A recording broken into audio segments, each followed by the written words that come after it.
Histoire de Marseille, c'est le podcast qui parle des petites histoires comme de la grande histoire de Marseille. 7 juin 1903. Réveil difficile. La nuit a été courte, je suis excité comme une puce. Aujourd'hui, je monte sur un navire et pas un petit. Un de ces paquebots de la compagnie Fraissinet qui fait la traversée vers la Corse, le Liban. Allez, pas la peine de traîner, je suis remonté comme un coucou, autant aller sur le port, voir ce géant des mers et tout le balai qui précède un départ. Je ne sais pas si c'est moi qui suis haut comme 3 pommes, mais il me paraît gigantesque ce vaisseau. Je me suis choisi un recoin pour voir passer et repasser tous ces travailleurs du port qui savent faire pour que la traversée se déroule le mieux du monde. Le temps est calme, la mer sera d'huile. Je profite d'être là très tôt pour essayer d'en apprendre plus sur le Liban. C'est un bateau construit en 1882 à Glasgow. Il fait 91 mètres de long et 11 mètres de large. Il est propulsé par une machine à vapeur et possède une hélice. Il a un tonnage de 2308 tonneaux. Je ne sais pas trop si c'est bien tout ça, mais en tout cas, ça sera bientôt l'engin qui m'amènera à Bastia. Le départ est prévu pour 11 heures. Je retourne à la maison préparer mon baluchon. Je voyage léger. Ouf, le retour au port juste à temps. Ça aurait été bien idiot de rater le départ après ma petite escapade matinale. Le bateau siffle pour annoncer le départ. La machine crache déjà tous ses poumons. Je fouille un peu partout, personne ne me remarque. Je croise le capitaine, Antoine Lacotte, un véritable loup de mer, barbe au blond grisonnant. Il va sur la passerelle. 11h30, c'est le départ. Certains se pressent sur le pont pour adresser un dernier au revoir, agitant mouchoir, chapeau et main vers la famille au sol. Pour ma part, je continue l'exploration du navire. On commence à dresser une tente à l'arrière pour protéger du soleil. Il fait chaud, on est en juin et le temps est au beau fixe. Les dames apprécieront cette protection salvatrice. On approche de midi. Je traîne avec des matelots et m'apprennent que le Liban, avant d'assurer la liaison avec la Corse, a navigué jusqu'en Chine, Madagascar et d'autres lieux qui me paraissent bien exotiques. Déjà la Corse, c'est le bout du monde. Donc dis-je, cale longue, c'est le bout du monde. Alors la Chine, le Liban transporte aussi bien des passagers que des marchandises. Et surtout, il transporte le courrier pour l'île de Beauté. C'est ainsi que la compagnie Fraissinet a fait fortune, avec un contrat qui vaut de l'or. Il faut dire que cette compagnie semble régner en maître sur la Méditerranée. En tout cas, depuis Marseille, impossible de ne pas croiser ces nombreux bateaux. Midi, les gens se pressent vers le restaurant. La mer s'accreuse, il faut croire. À peine parti, Marseille encore en vue, et déjà il ne pense qu'à manger. Moi, j'admire le paysage. Il faut dire que pour le moment, on loge la côte.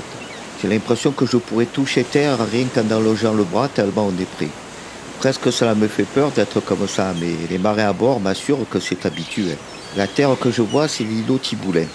Bientôt le passage devant l'île Maher, qui nous bouchera la vue vers Marseille. Je dois dire que j'apprécie la vue, mais j'ai hâte d'être en pleine mer, provoqué vers la Corse, de changer d'air, de changer de vie. Je retourne vers la passerelle. Le capitaine est toujours là, mais plus pour longtemps. Le maître d'hôtel Pagès se présente pour venir chercher le capitaine. J'apprends que ce dernier ne prend pas toujours ses repas avec les passagers. Il est d'une santé fragile et préfère déjeuner après tout le monde en temps normal. Mais aujourd'hui, il y a quelques hôtes de marque à bord, comme M. Luigi, président de la chambre honoraire. Son fils est à la barre. Le capitaine fera réception et déjeunera avec tout le monde à la demande de Luigi. Il remet donc le service au maître d'équipage à Sant'Andrea en lui lançant « À vous le soin !» Et à la moindre des choses, prévenez-moi. Du moins, moi j'ai entendu le début. À vous le souhait. Le Liban contourne Tiboulin. Je continue mon tour du bateau. Je croise le capitaine Joseph Roland, lieutenant du Liban. Il est occupé à faire l'appel des passagers. Il faut dire que si la plupart des passagers ont déjà leur billet, beaucoup montent à bord et règlent sur place. Le décompte n'est pas encore terminé qu'une clameur se fait entendre à l'avant. Roland se précipite pour voir ce qu'il en est. Je le suis. La clameur, c'est la découverte environ 1600 mètres loin du navire L'Insulaire, aussi de la compagnie Fraissinet. Il fait route vers Marseille en provenance de Toulon et sur une route parallèle à la nôtre. Rien d'anormal, les paquebots suivent la côte de près. Pour éviter de trop se croiser, les règles de navigation sont simples. Les deux navires qui suivent des caps inverses doivent s'écarter, chacun par son tribord. Un sifflet court se fait entendre. L'autre bateau répond au coup de sifflet. L'Insulaire est passé entre l'île de Jaër et le plateau des Chèvres et fonce droit sur nous, vitesse de 11 nœuds. À tribord, il passe les farillons de Maher, deux rochers qui percent la mer proche de l'île. Je ne sais trop comment c'est arrivé, mais c'est arrivé. Le Liban aurait dû s'écarter à tribord. L'insulaire ne pouvait guère faire de même. Il était déjà très proche des rochers. Aussi l'improbable s'est produit. L'insulaire va nous percuter. Le choc est terrible.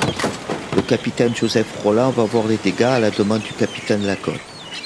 L'eau commence à atteindre le magasin. À partir de là, tout est allé très vite. Je voyais le monde tournoyer autour de moi. Je ne comprends pas ce qui se passait vraiment, comme tout le monde à bord semble-t-il. Certains s'affolaient et d'autres pas du tout. Après tout, nous étions à quelques encablures des terres. Quel danger cela pouvait-il représenter? Et puis l'équipage ne semblait pas s'intéresser à nous. C'est que la situation devait être sous contrôle. J'essayais de tout voir, de me faire une idée par moi-même. Je vois l'insulaire faire machine arrière pour se dégager de nous, laissant un trou béant sur notre navire. L'insulaire, lui, a tout l'avant démoli. Il semble reprendre l'eau aussi. Il est maintenant à l'arrêt. Je suppose qu'ils essayent de colmater, de prendre l'importance de l'avarie. Mais voilà que l'insulaire semble reprendre sa marche en avant et nous abandonne bientôt. Je me souviens m'être demandé pourquoi ils ne nous envoient pas des secours. Sont-ils en train de couler? On ne dirait pas. Sur le Liban, c'est toujours la cacophonie. Sur la passerelle, le capitaine Lacotte semble perdu. Le mécanicien Antoine Edel le rejoint pour savoir quoi faire. Le commandant du Liban lui donne ordre de se diriger vers les Farillons pour faire échouer le bateau. Le bateau pouvait encore progresser et le navire semblait n'en faire qu'à sa tête. La manœuvre me semblait périlleuse. Pire que ça, elle redonna espoir à l'équipage, derrière son capitaine. Après tout, Lacotte n'était pas le premier venu. Sans doute avait-il fait l'erreur de laisser aux commandes Sant'Andrea, jeune et inexpérimenté, mais le voilà à la barre pour nous sauver. Edel est retourné à la salle des machines donner les ordres.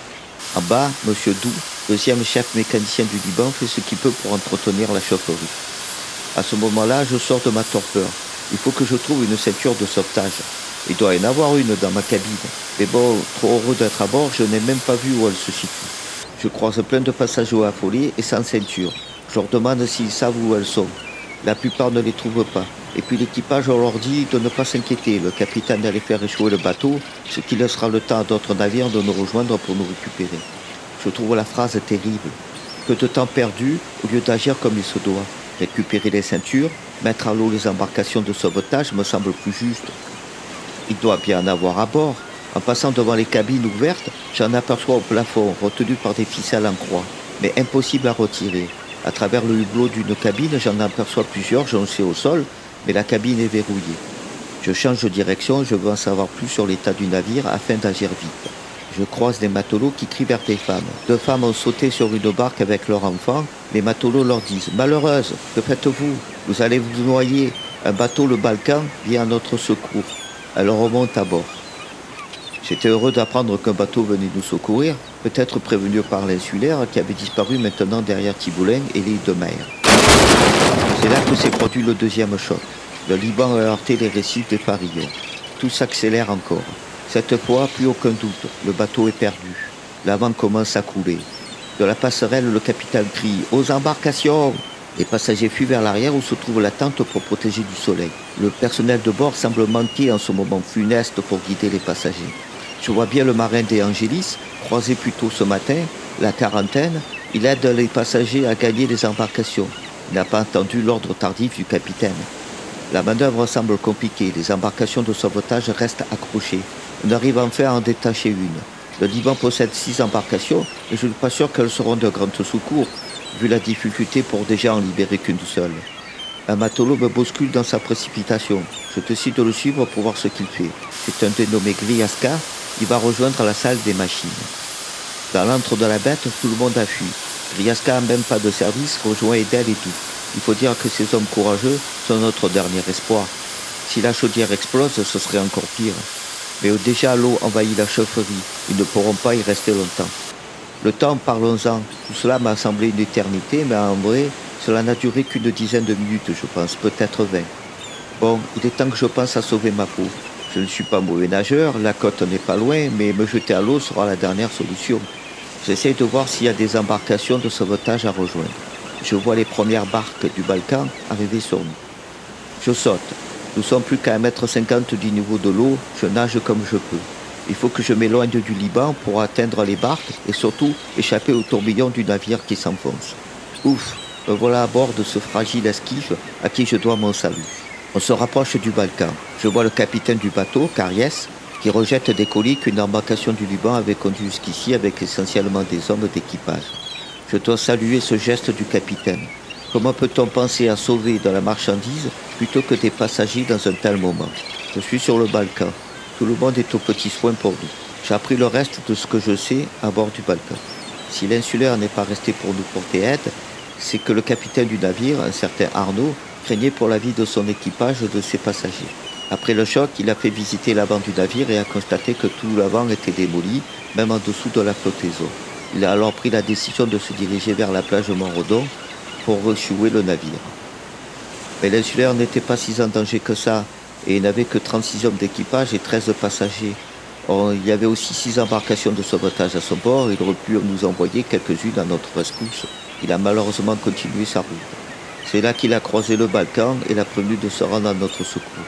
Mais c'était déjà trop tard pour beaucoup de passagers. Beaucoup ne savaient pas nager et dans leur malheur, la tente qui se trouvait à l'arrière pour les protéger du soleil s'avéra un piège mortel. Quand le bateau s'est enfoncé, la tente a retenu prisonniers nombre d'entre eux, y compris des personnes qui auraient pu se sauver à la nage. J'ai appris aussi que les malheureuses qui ont écouté les marins, alors qu'elles avaient sauté sur une embarcation avec leurs enfants et étaient remontées à bord, ont sombré avec le Liban. Autour de moi, beaucoup d'entraide, mais malheureusement aussi le spectre de la mort partout. Des femmes et des enfants repêchés sans vie. Difficile de dire combien de personnes ont péri. La peine n'était pas finie au moment du drame. Peut-être plus de 100 morts, voire beaucoup plus. Et combien de vies auraient pu être sauvées en agissant différemment. À très bientôt sur le podcast Histoire de Marseille. N'oubliez pas d'aller visiter la chaîne YouTube, juste une mise au point. youtube.com/c/juste une mise au point pour d'autres histoires de Marseille ou le site jumap.blog.